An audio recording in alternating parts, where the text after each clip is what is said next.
जर तुम्ही फाउंडेशन वापरत असाल किंवा वापरणार जरी असाल तर या 8 गोष्टी तुम्हाला माहित असायलाच पाहिजेत।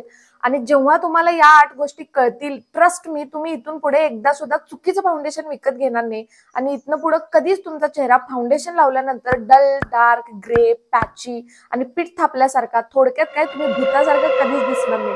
हाय you guys, welcome back to my channel. आपण चालू केलेली आहे मेकअप शेकअप सिरीज आणि हा आहे त्याचा पार्ट 2।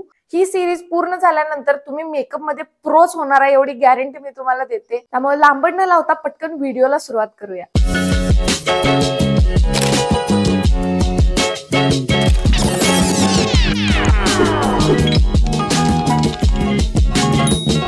फर्स्ट, फाउंडेशनचं कव्हरेज कसं ओळखायचं? आता तुम्ही म्हणणार बाटलीवरती तर लिहिलेलंच असते, प्रत्येक बाटलीवरती क्लिअरली मेन्शन केलेलं नसते। मेन गोष्ट ज्याच्याकडे तुम्हाला फोकस करायला पाहिजे ती म्हणजे त्याची कन्सिस्टन्सी। फाउंडेशनच्या कन्सिस्टन्सीवरून आपण त्याचं कव्हरेज ओळखू शकतो। जर ते थोडंसं लिक्विड किंवा रनी असेल तर ते फाउंडेशन तुम्हाला शियर तिथं लो कव्हरेज देतं। थोडक्यात सांगायचं झालं तर तुम्हाला स्किन लाईक फिनिश देतं, ज्याच्यामुळे तुमचे डार्क सर्कल्स, डार्क स्पॉट्स चेहऱ्यावरचे किंवा पिगमेंटेशन अजिबात हाईड होत नाही। जर फाउंडेशनची कन्सिस्टन्सी थोडीशी थिक किंवा सॉलिड, हलकीशी जाडसर असेल तर ते फाउंडेशन तुम्हाला मीडियम तिथं हाय कव्हरेज देतं, ज्याच्यामुळे चेहऱ्यावरती तुमच्या कसलाही डाग असू दे तो पूर्णपणे लपतो आणि तुमचा चेहरा जास्त इव्हन टोन दिसतो। सेकंड, कोणतं कव्हरेजचं फाउंडेशन कधी आणि कोण वापरायचं? जर लग्नासारखा एखादा खूप हेवी आणि महत्वाचा फंक्शन असेल तर तुम्ही फुल कव्हरेज किंवा हाय कव्हरेज फाउंडेशन वापरू शकताय। डे इव्हेंटसाठी, फेअरवेल पार्टीसाठी, बर्थडे पार्टीसाठी तुम्ही मस्तपैकी मीडियम कव्हरेज फाउंडेशन वापरू शकताय। आणि डेली वेअर साठी म्हणजे कॉलेज आणि ऑफिसला जाताना तुम्हाला छान मेकअप करायला आवडत असेल तर तुम्ही लो कव्हरेज फाउंडेशन वापरू शकताय। त्याच्यामध्ये तुमची स्किन नॅचरली फ्लॉन्ट होते। आता जर तुमची स्किन खूपच जास्त अनइव्हन असेल, डार्क सर्कल्स असतील, डार्क स्पॉट्स असतील, सनस्पॉट्स असतील, त्यानंतर खूप हेवी पिगमेंटेशन आहे, वांग आलाय चेहऱ्यावरती, अशा वेळी तुम्ही मीडियम तिथे हाय कव्हरेजचे फाउंडेशन वापरू शकताय। सगळे चेहऱ्यावरचे डाग लपतात आणि चेहरा खूप जास्त इव्हन टोन दिसतो। तेच जर तुमची स्किन बऱ्यापैकी इव्हन असेल आणि तुम्हाला काय प्रॉब्लेम नसेल की हा ठीक आहे, उठलाय ना पिंपल, हाय ना चेहऱ्यावरचा डाग, दिसला तर दिसू दे, अशी मेंटॅलिटी जर तुमची असेल आणि खूप हेवी काय चेहऱ्यावरती नको आहे असं जर वाटत असेल, तुम्ही एका छान लो कव्हरेज फाउंडेशन मध्ये इन्व्हेस्ट करू शकता।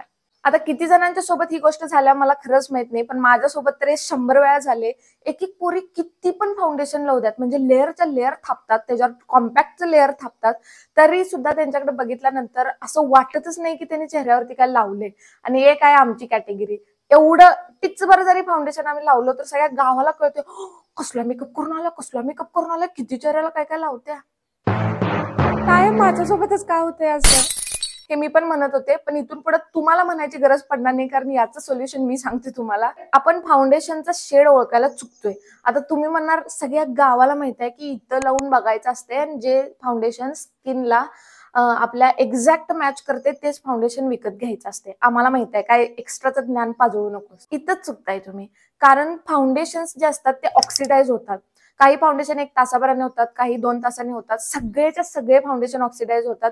फक्त एवढाच फरक आहे की कोण जास्त होते, कोण कमी होते। आता या गोष्टी ब्रँडवरती डिपेंड आहे। त्यामुळे फाउंडेशन जेव्हा तुम्ही विकत घ्यायला जाताय तेव्हा लावायचं, लावल्यानंतर 1-2 तास थांबायचं। त्यानंतर तुम्हाला कळेल की जर तुम्ही तुमच्या स्किनला मॅच होणारा एक्झॅक्ट फाउंडेशनचा शेड निवडला असेल तर तो 1 तासाने किंवा 2 तासाने थोडासा 1-2 शेड डार्क होतो। त्याच्यामुळे असे फाउंडेशन लावल्यानंतर ओरिजिनल स्किन पेक्षा आपली स्किन थोडीशी डार्क दिसते, काळपट दिसते किंवा ग्रेइश दिसते। मग या गोष्टी सगळ्या अवॉइड करण्यासाठी तुम्ही तुमच्या स्किन टोन पेक्षा 1 शेड लाईट फाउंडेशन कधी पण विकत घ्यायचं। जेव्हा तुम्ही असं फाउंडेशन विकत घेताय तेव्हा 1 तासाभराने, 2 तासाभराने ते फाउंडेशन थोडंसं डार्क पडतं आणि त्याच्यामुळे ते तुमच्या स्किन टोनला एक्झॅक्टली मॅच करतं आणि तुमचा चेहरा अजिबात काळपट दिसत नाही।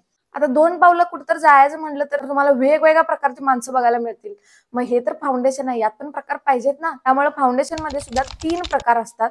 फर्स्ट आहे मॅट फाउंडेशन। आता ज्यांची स्किन ऑइली, ऍक्ने प्रोन किंवा थोडीशी कॉम्बिनेशन आहे, तुम्हा लोकांसाठी मॅट फाउंडेशन परफेक्ट फाउंडेशन आहे आणि उन्हाळ्यासाठी तर आई ग देव माणूस आहे। सेकंड आहे सेमी मॅट। आता जर तुमची स्किन थोडीशी नॉर्मल असेल किंवा बऱ्यापैकी ऑइली जरी असेल तर तुम्ही लोक सेमी मॅट फाउंडेशन वापरू शकताय. ते मॅट पण फाउंडेशन आहे, पण हलकासा ग्लो पण येतो लावल्यानंतर, त्याला सेमी मॅट फाउंडेशन म्हणतात. मग आता ड्राय स्किन वाली म्हणणार की आम्ही पृथ्वीवर राहू काय मरू तेवढं सांगा मला, कारण स्किन केअर मध्ये पण आम्ही मागं आणि मेकअप मध्ये पण आम्ही तसंच बसू काय. बहिणींनो टेन्शन घेऊ नका, कमी असल्या तरी पण आपल्यासाठी थोड्याफार गोष्टी तर आहेत. तुमच्यासाठी बेस्टेस्ट फाउंडेशन आहेत ते म्हणजे ड्यूई किंवा इल्युमिनेटिंग फाउंडेशन्स. तुम्ही ते ट्राय करू शकता आणि तुम्हाला तेच ट्राय करायचं आहे. पहिलाच आपली स्किन वाळलेल्या जमिनीसारखी दिसते, त्यात जर तुम्ही मॅट फाउंडेशन वापरला तर तुमची स्किन जास्तच कोरडी दिसते आणि आपण खरोखर पीठ थापल्यासारखं दिसते. त्यामुळे तुम्ही दुसऱ्या कॅटेगरीकडे फोकस करू नका, तुम्ही फक्त आणि फक्त अशा फाउंडेशनकडे फोकस करा. आता कधी कधी काय होते, शेड मॅच एकदम परफेक्ट आहे, म्हणजे जबरदस्त. पार्टनर आम्हाला परफेक्ट मिळाला नसला तर चालते, आयुष्य आमचं परफेक्ट नसलं तर चालते, पण आम्ही शेड मॅच परफेक्ट निवडलाय तरी सुद्धा आमची स्किन ग्रे दिसते, पॅची दिसते. फाउंडेशन लावल्यानंतर ते जास्त वेळ टिकतच नाही. 2-3 तास गेले की आपण म्हाताऱ्या आजीसारखं दिसायला चालू होते आणि आपलं फाउंडेशन जास्त वेळापर्यंत टिकतच नाही. मग हे असं का होते? कारण फाउंडेशन लावायची एक प्रॉपर मेथड असते. सगळ्यात पहिली गोष्ट तुम्हाला करायची आहे ती फेस वॉश. तुमचा चेहरा एकदम क्लीन पाहिजे. त्यानंतर टोनर वापरा, न वापरा ज्याची त्याची पर्सनल चॉईस आहे. वापरला नसला तर काय फरक पडत नाही, वापरू नका, रोली सोडा. सेकंड गोष्ट तुम्हाला अप्लाय करायची ती म्हणजे मॉइश्चरायझर. आता मॉइश्चरायझर कंपल्सरीच आहे, कारण मॉइश्चरायझरच तुमच्या मेकअपचा बेस असतो. त्याच्यामुळे फाउंडेशनचा जो फिनिश आहे तो खूप चांगला येतो. त्यामुळे मॉइश्चरायझर स्किप अजिबात करू नका. तिसरी गोष्ट अप्लाय करायची आहे ती म्हणजे प्रायमर. Primer is must. तुम्ही फाउंडेशन लावणार असला तर प्रायमर तुम्हाला लावायलाच पाहिजे, ऑप्शन नाही. कारण आपल्या चेहऱ्यावरती जे ओपन पोर्स असतात, आता सगळ्यांच्या चेहऱ्यावरती छिद्र असतात, पण एकेकांच्या जरा जास्तच दिसतात. त्या छिद्रावरती जर तुम्ही डायरेक्ट फाउंडेशन लावलं तर त्या छिद्रात ते फाउंडेशन अडकतं आणि चेहरा काहीतरी विचित्र भयानक दिसायला चालू होतो, जास्त पॅची दिसायला चालू होतो. असं जर व्हायला नको असं वाटत असेल, मस्तपैकी प्रायमर लावायचं आणि शक्यतो या एरियामध्ये जरासं जास्त ओपन पोर्सचा प्रॉब्लेम दिसतो. आणि त्यानंतर तुम्ही फाउंडेशन लावून बघा, तुमची स्किन एवढी स्मूथ दिसते, अजिबात पोर्स फिल्टर लावल्यावर थोबाड दिसते. त्यानंतर तुम्ही मस्तपैकी कॉम्पॅक्ट लूज पावडरने सेट करा. पण शेवटी मात्र सेटिंग स्प्रे वापरायला अजिबात विसरू नका. मेकअप मध्ये 2 गोष्टी जास्त महत्वाच्या आहेत, एक म्हणजे प्रायमर आणि दुसरं म्हणजे सेटिंग स्प्रे. या 2 गोष्टी जर तुम्ही व्यवस्थित वापरला तर तुमची स्किन खूप जास्त फ्लॉलेस दिसते, तुमचा मेकअप बेस जबरदस्त दिसतो, मेकअपचा फिनिश खतरनाक येतं आणि तुमचा मेकअप जास्त वेळेपर्यंत टिकतो सुद्धा. नंबर 6, फाउंडेशन मध्ये सुद्धा अंडरटोन असतात. आपण लई ऐकले अंडरटोन अंडरटोन अंडरटोन, काय आहे ते तुम्हाला मी आता सांगते. कधी कधी आपल्याला समजत नाही की कुठल्या अंडरटोनचं फाउंडेशन आपल्याला मॅच होतं, कारण जे मोठे मोठे ब्रँड्स आहेत जसं की मेबेलिन, त्यांचा एक चार्ट असतो जो स्किन टोन प्रमाणे सुद्धा त्यांनी डिवाइड केलेला असतो आणि अंडरटोन नुसार सुद्धा डिवाइड केलेला असतो. तिथे लिहिलेलं असतं वरती.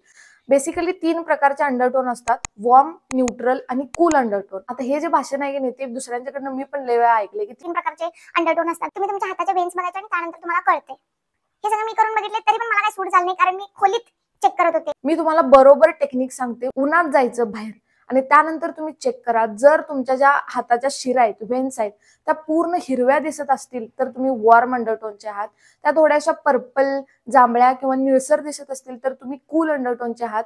आणि तुम्हाला कळतच नाही की मी कुठल्या अंडरटोनची आहे, कारण हिरव्या शिरा पण दिसायला आणि जांभळ्या पण दिसायला, तर तुम्ही माझ्यासारखे न्यूट्रल अंडरटोनचे आहात. त्यामुळे स्किन टोन जरी परफेक्ट असली आणि अंडरटोन चुकला तरी सुद्धा तुमचं फाउंडेशन वाट लागते. त्यामुळे आपले परत पैसे सगळे वाया जातात. आता तुमच्याकडे ऑलरेडी एक कुठलं तर फाउंडेशन आहे आणि त्याच फाउंडेशनचा वापर करून तुम्हाला हेवी लुक पण करायचा आहे आणि तुम्हाला एक सॉफ्ट सटल डेली वेअरचा नो मेकअप मेकअप लुक पण करायचा आहे.